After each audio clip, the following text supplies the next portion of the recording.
5%. Artinya setiap hasil uji yang dilakukan itu hanya kita bisa percaya 95% benar, tidak 100%. Yang 100% itu informasi dari kitab suci. Kalau kitab suci yang bilang 100% benar. Baik, sudah ya? Oke, kita lihat, kita lanjutkan lagi analisisnya. Ini kita centang outputnya seperti ini. Kemudian penempatannya kita klik begini. Kita mau tempatkan di mana? Misalnya saya ingin tempatkan di sini. Oke, hasilnya nanti. Kemudian kita oke. Ya, jadi dalam hitungan detik ini sudah selesai. Satu kali klik saja sudah ada hasil. Oke, kita kurangi dulu desimalnya ini, terlalu banyak. 3 angka di belakang koma saja. Ini kita kasih 3 angka di belakang koma. Ini juga.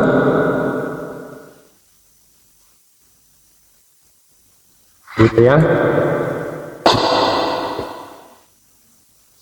Sudah ya, jadi program datanya sudah selesai.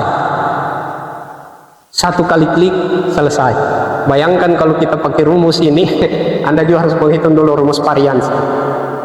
Setelah itu menghitung rumus Z-nya. Tapi tidak berarti bahwa aplikasi ini mengabaikan rumus itu tadi. Jadi ini aplikasi dia sudah men-set rumus-rumus yang saya sebutkan tadi secara manual di dalam program ini. Sehingga kita tinggal menginstruksi. Maka jadilah seperti ini. Lihat. Dan yang diajar spreadsheet ini kayaknya hanya di kelas. Di kelas Anda ini termasuk yang mata kuliah yang saya ajar itu statistik. Di luar itu kayaknya tidak ada yang mengajar spreadsheet. Gitu. Jadi tepuk tangan untuk Anda. Iya, dan ada mahasiswa saya sekarang semester 6. Dia sudah dapat uang karena dia kuasai aplikasi ini. Banyak orang datang yang dari luar itu minta diolahkan datanya, terutama di dalam penyelesaian kasus skripsi misalnya atau hasil penelitian gitu. Ada sekarang kurangnya semester 6 gitu. Sudah ada ya? Jadi nanti teman-teman usahakan jago-jago nanti mengolah data statistik seperti ini gitu. Nah, sekarang kita kembali kepada pertanyaan tadi. Apa pertanyaannya? Apakah ada perbedaan produktivitas karyawan yang sudah dilatih dengan yang belum dilatih? Itu tadi. Kalau dia berbeda, bagaimana caranya menentukan perbedaan itu? Itu dijawab oleh output ini. Sekarang kita lihat. Untuk memutuskan itu, yang pertama yang harus kita lihat adalah nilai Z testnya. Ini keputusannya ya, keputusannya Z test atau Z statistik. Yang kita ambil nilai ini.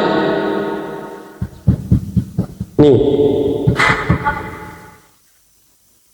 2,648. Nih hasilnya Z-test ini 2,648. Sudah 2,648. Nilai Z-test yang ini. Nih nilai ini.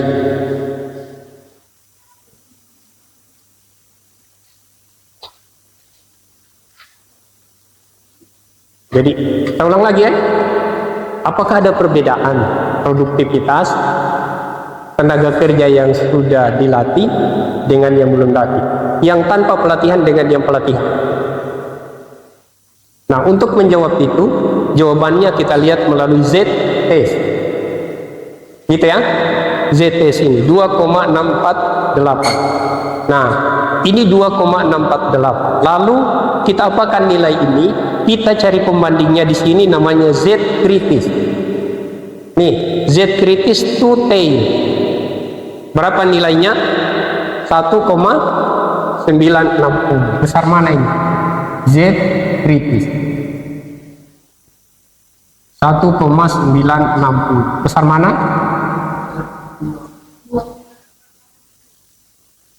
Nah, jadi yang dimaksud dengan two tail itu pengujian dua arah. Lihat, saya tuliskan teman-teman ya. Kalau saya tulis seperti ini H0, itu berarti tidak ada perbedaan. Kalau saya tulis begini AA berarti ada perbedaan. Yang dimaksud dengan two tail itu kalau bahasa Bugisnya, bahasa Inggrisnya ya, dua ekor. Nah, dua ekor itu maksudnya dua arah. Arah yang pertama adalah tidak ada perbedaan, dan arah yang kedua adalah ada perbedaan. Kalau tidak ada perbedaan, artinya produktivitasnya sama saja. Sudah dilatih dengan yang belum dilatih. Tapi kalau dia ada perbedaan, berarti ada yang lebih bagus produktivitasnya. Nah, yang mana? Apakah yang sudah dilatih atau yang belum dilatih? Itu ya. Nah, karena nilai Z hitungnya ini, Z testnya ini 2,68, lebih besar dari Z kritisnya ini 1,96, maka yang diterima ini ya. Jadi ini keputusannya nanti yang diterima ini HA terima, H0 nya ditolak.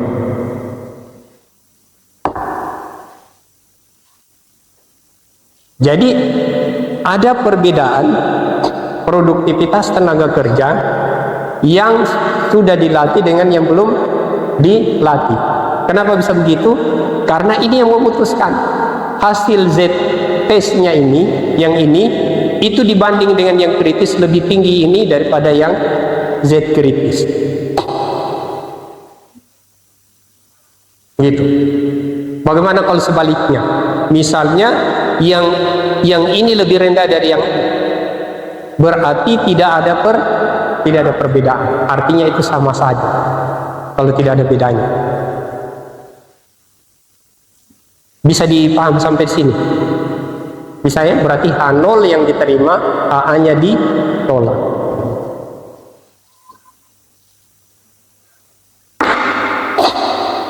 Yang kedua, yang berikutnya, kita bisa melihat nilai P-nya. Jadi nilai P yang ini, probabilitas ini ya, P2T yang ini 0,08. Ini P-nya sama dengan 0,008, lebih kecil dari 0,05. Fokus dulu, perhatikan nah. Nilai P ini probabilitas dua tail ini ya, yang dua tail saja dipakai 0,008, ini lebih kecil dari 0,05. Nah, sekarang pertanyaannya dari mana cerita angka 0,05 ini? Itu diambil dari nilai alfa ini tadi. Nah, diambil dari situ. Nilai alfa 0,05, karena tes ini sekali lagi hanya 95% kita yakini benar.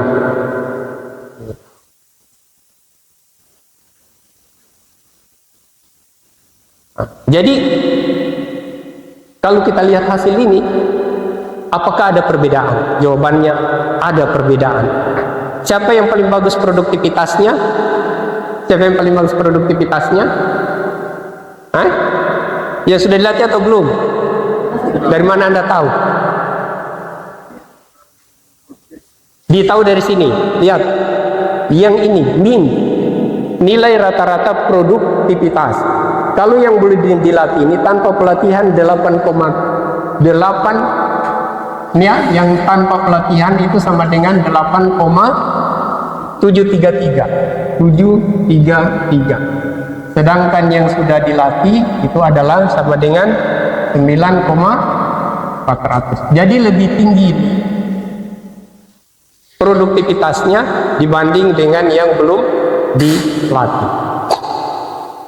Itulah yang dimaksud dengan Z-test to sample permis, uji hipotesis 2 sampel. Hipotesisnya mengatakan tidak ada perbedaan produktivitas yang sudah dilatih dengan yang belum dilatih, A0. Yang kedua, ada perbedaan produktivitas sudah dilatih dengan yang belum dilatih. Ternyata di dalam tes ini, setelah kita lakukan uji, ada perbedaan. Gitu. Yang sudah dilatih lebih bagus produktivitasnya dibanding dengan yang belum dilatih.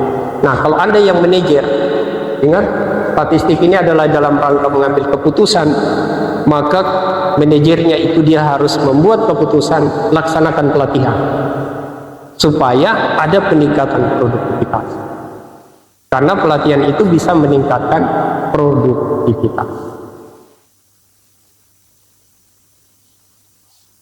Paham ini ya? Sudah, maksudnya bisa dimengerti ini Z-test to sample permis itu, uji hipotesis 2 sampel.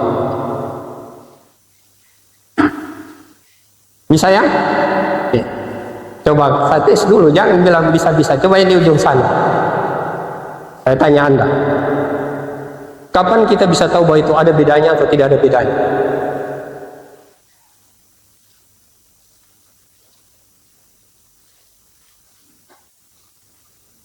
Masih blank. Coba yang di sudut baju kuning, kapan kita bisa tahu ada bedanya? Ada bedanya atau tidak ada bedanya? Tadi produktivitas itu. Belum bisa dipaham. Kayaknya belum bisa dipaham ya. Oke, kita latihan dulu kalau begitu. Ada berapa orang ini di ruangan ini? Coba bisa bagi 2. Bisa bagi 2 ini ya. Kita bagi 2 saja ya. Kira-kira di sini dengan yang kelompok ini. Seimbang. Oke. Saya mau tes siapa yang paling pintar ini, kelompok di sini atau kelompok di sini. Kan begitu. Toh? Nah, indikatornya apa? IPK. Oke, kita IPK saya semester yang lalu ya. Oke. Satu orang di depan. Siapa yang bisa main komputer cepat? Sarul. Ya, oke. Kamil.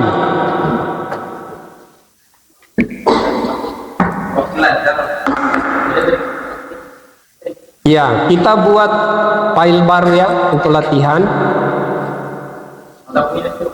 Ya, kita kasih nama ini kelompok A, yang di sini B ya. Oke, kita tulis dulu kelompok A dan yang di sini kelompok B.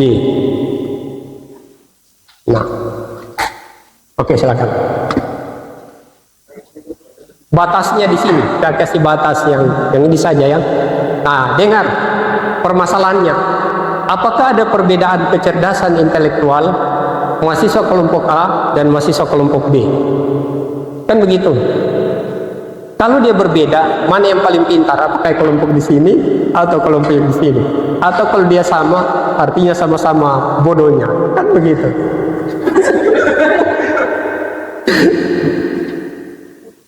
Oke ya, apa indikatornya? Indikatornya adalah IPK. Oke, kita mulai survei dari sini. Oke, silakan. Kelompok A, kelompok A di sini ya. Kelompok A, nanti sini kelompok B. Oke, silakan. IP. Iya. Semester lalu, yang lalu, semester 1. 3, oke, tulis 3,2. 0,2 ya. Oke, berikutnya dek. Halo. 3,9. Oke, berikutnya 3,9. Terus 3,7. 3,7 ya. Terus 3,8. 3,4. Oke. 3,5. Terus 3,5 lagi. Oke. Berikutnya 4,0. Oke. 3,5. Oke, sampai di situ dulu. Dari sini lagi 3,9. Berikut 4,0. 4,0. Ya, terus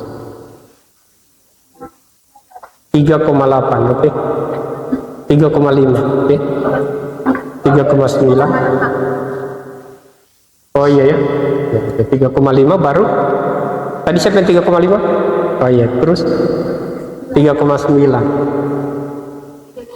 3,9. Oke, cukup dulu ya sini. Sekarang kita mulai dulu dari Pak Ketua, silakan kelompok B.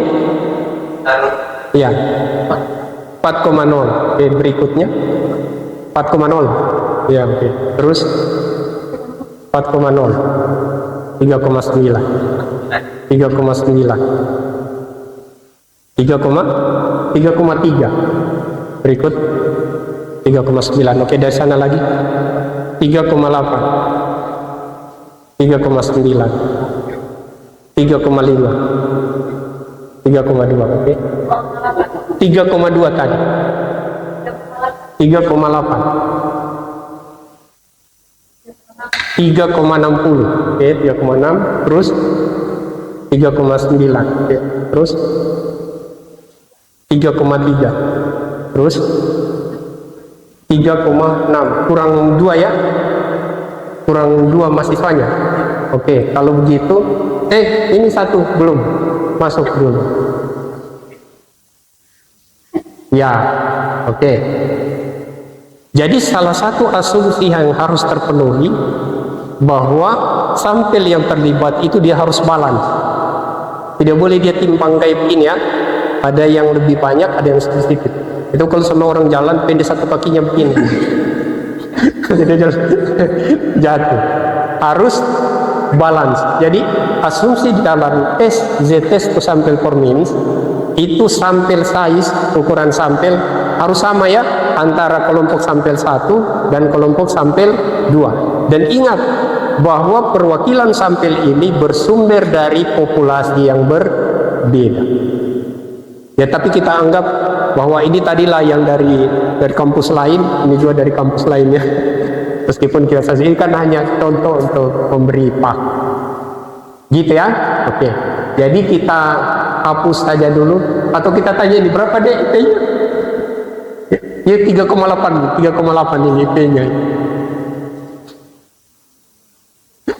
Kira-kira kita anggap begitu ya. Oke. Sekarang silakan diinstruksi kita tes. Nah, kita kembali kepada pokok masalah. Apakah ada perbedaan kecerdasan intelektual berdasarkan indikator IPK mahasiswa yang kelompok A dengan mahasiswa kelompok B? Gitu ya. Oke, hipotesisnya ada perbedaan dan yang satunya tidak ada perbedaan. A0-nya tidak ada perbedaan, AA-nya ada perbedaan. Oke, kita uji. Ya, silakan masuk di menu data, data analysis. Oke, z-test to sample for means. Ya, iya cari variansi dulu, betul. Cari dulu variansi. Cancel dulu, cancel. Ya, par sama dengan, ya, kasih dikasih, ya, oke. Sama dengan par, betul dia bilang Pak Ketua kelas itu. Harus dihitung variansinya. Par P, ya, oke. Double klik, cepat. Oke, blokir data kelompok A, tutup kurung, enter.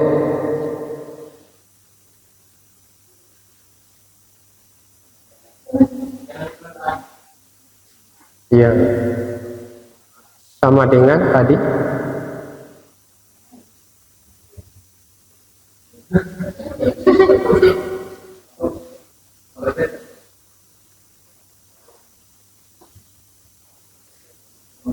Cancel dulu, cancel.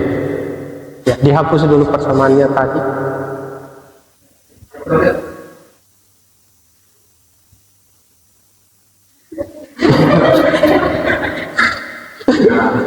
Gampang-gampang susah ya. Iya, oke.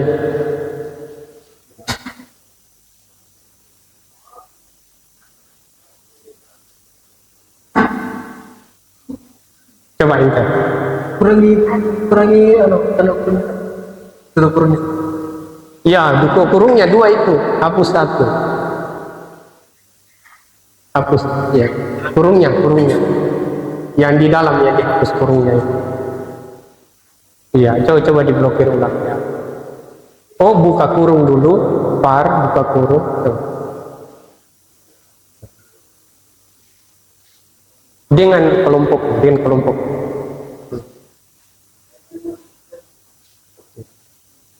Salah juga blokir. Salah. Hapus dulu semua. Lagi, hapus dulu. Dari hapus di atas. Hapus dulu semua. Oke, kita ulang ya. Double klik. Oke, blokir kelompok A sampai dengan kelompok ya. Tutup kurung. Tutup kurungnya salah tadi. Tutup kurungnya bukan yang itu. Yang tutup kurungnya yang ya. Oke. Ya, kerja begini nanti teman-teman ketelitian ya. Kapan salah sedikit saja itu dia tidak running nanti. Ya.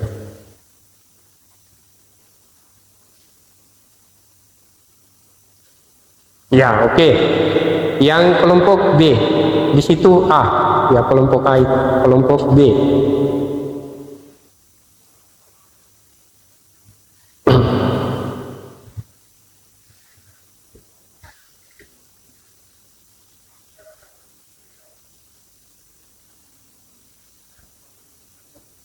Oke, sudah masuk data ya? Ya, silakan. Z test to sample format. Uji hipotesis untuk 2 sampel. Silakan. Oke, dihapus dulu yang lain-lain itu, kemudian ya hapus dulu, hapus dikosongkan dulu. Yang berikutnya dikosong dulu.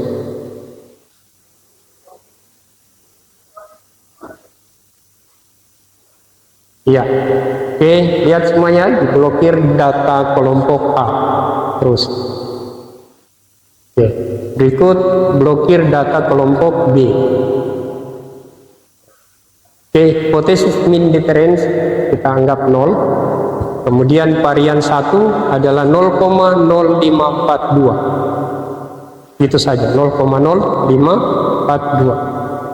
Varians untuk kelompok B adalah 0,064. Cukup. Nah, perhatikan output ini kita mau tempatkan di mana? Klik dulu di sini di output. Enggak. Oh, close ya. Hapus dulu ini. Oh, ya sudah bagus tempatnya. Ya, oke, klik itu kemudian klik di sini. Klik di sini saja. Ya. Nah, lihat ya, label harus aktif teman-teman karena kita menggunakan probabilitas 0,05. Berbuat salah 5%, kita bisa percaya hasil analisis ini 95%. Nah, pintar mana, yang di sini atau di sini? Atau mungkin sama-sama pintarnya ya. Oke, bismillah. Silakan. Oke. Ah, berarti ada proses yang tidak benar. Oke. Coba komanya itu. Ini ada koma enggak? 0, coba hapus dulu yang ini. 0 koma ini. Ya, dihapus dulu itu. Oke. Coba klik saja langsung ini, nilai ini. Ini ya. Tidak bisa. Oh ya, 0,054. 0,054. Yang itu 0,064. Sudah. Coba oke. Ya, tarik ini, tarik sedikit, tarik supaya kita lihat hasilnya. Tarik lagi. Oke, sudah ada hasilnya ya.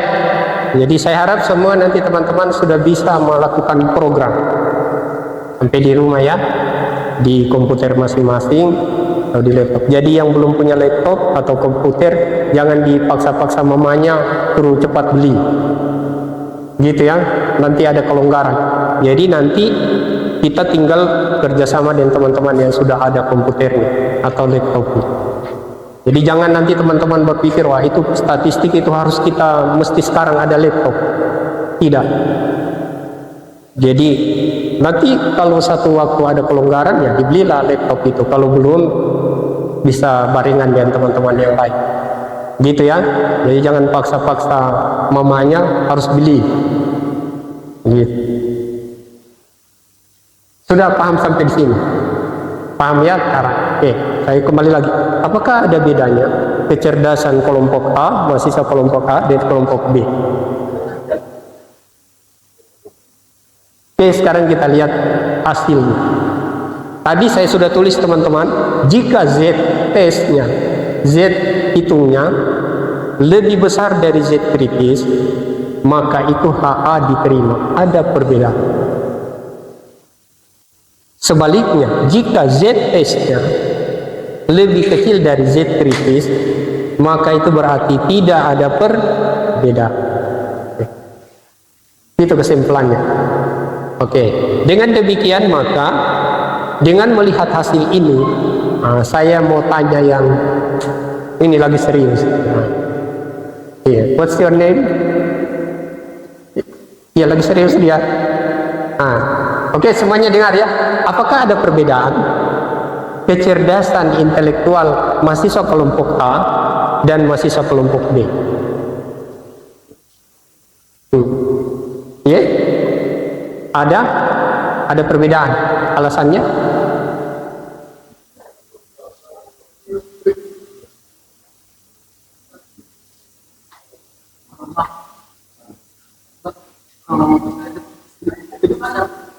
Ya?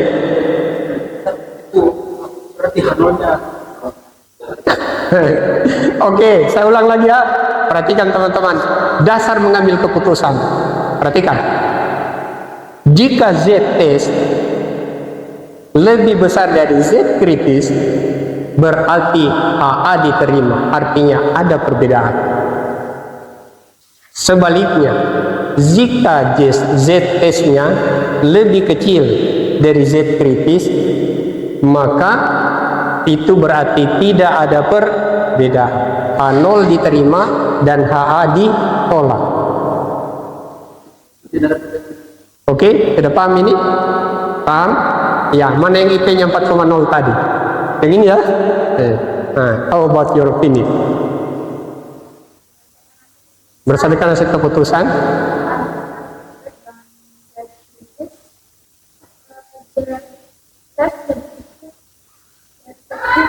Iya. Apa artinya itu?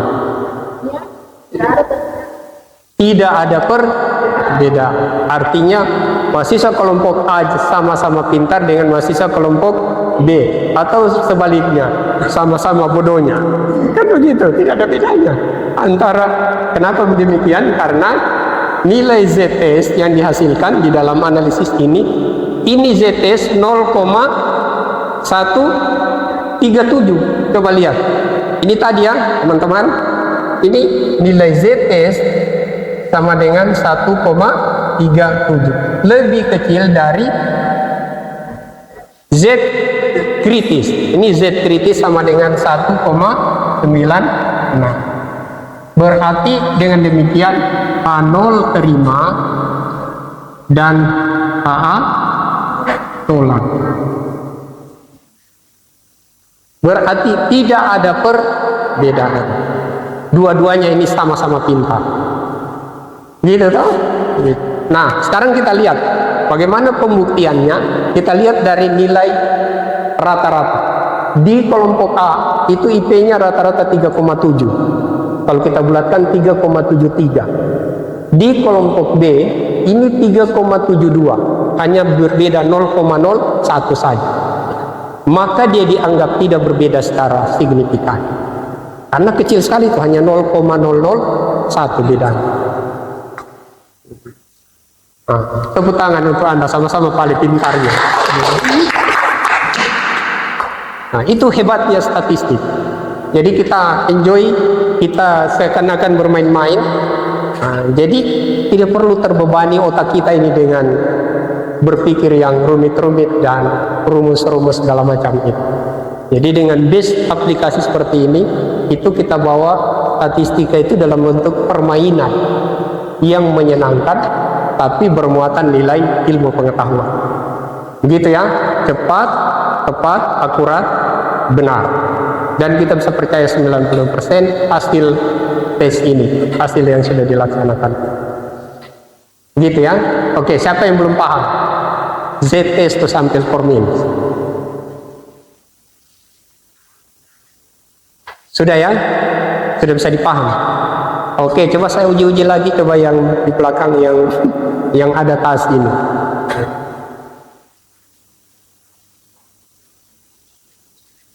Apa itu tadi Z test to sample for means? Uji hipotesis dua sampel. Tujuannya untuk apa kita belajar ini?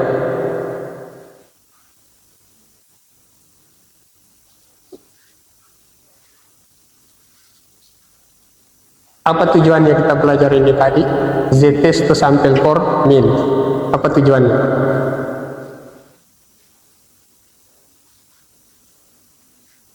Untuk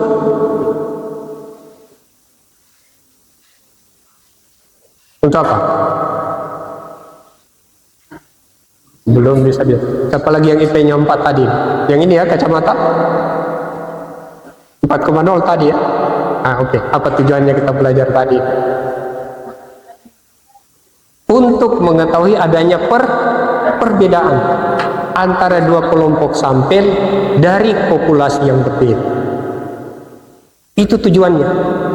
Kalau toh dia berbeda, nah berapa besar perbedaan itu? Kalau ini kita lihat dari sisi nilai indeks prestasi kumulatif, ini 3,72, ini 3,73, ini 3,7.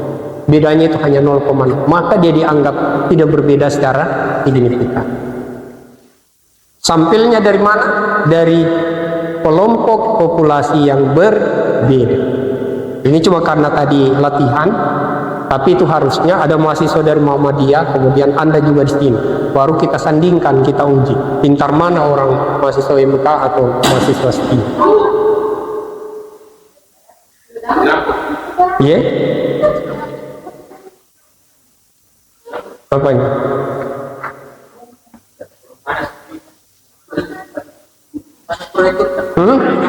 Oh, panas proyektornya. Proyektor kah? Cabut dulu, cabut.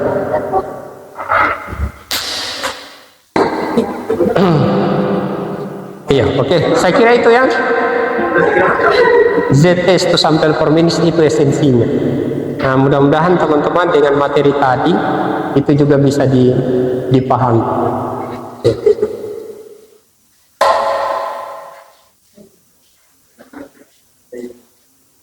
Nah,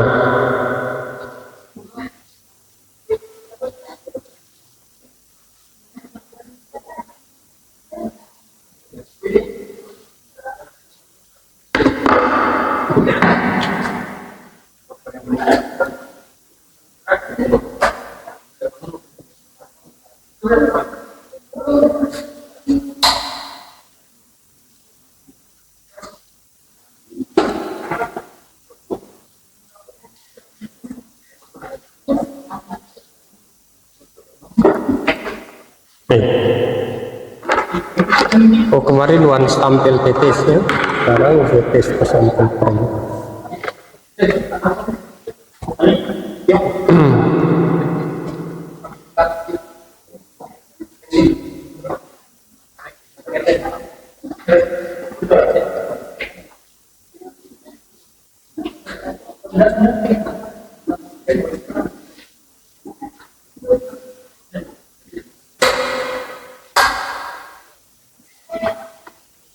Yang izin sudah dikasih izin toh?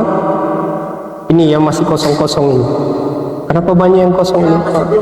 Pakai tua. Oh, diedar sepatu.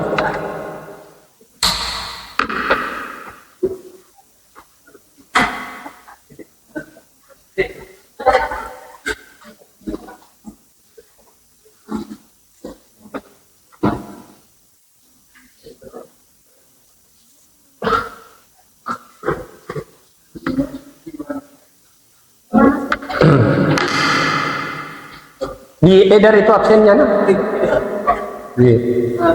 Ya, ada pertanyaan? Kenapa? Saya absen sebentar, saya absen. karena